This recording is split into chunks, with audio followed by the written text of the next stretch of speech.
पंचमवेद भारतीय संस्कृतीमध्ये ऋग्वेद, यजुर्वेद, सामवेद आणि अथर्ववेद हे चार वेद जीवनाचा गाभा सांगणारी सूत्र म्हणून प्रचलित आहेत. मौखिक परंपरेनं चालत आलेल्या या वेदशास्त्रांनी समाज, अध्यात्म यांबरोबरच जीवनाच्या सर्वच पैलूंना स्पर्श केलेला आहे.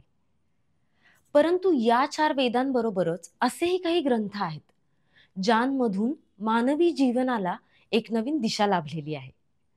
रामायण, महाभारत, 18 पुराणे, उपनिषदे, शास्त्रे या साऱ्यांना मिळून पंचमवेद हे नाव द्यावं इतकं त्यांचं मानवी संस्कृतीमधील स्थान अढळ आहे.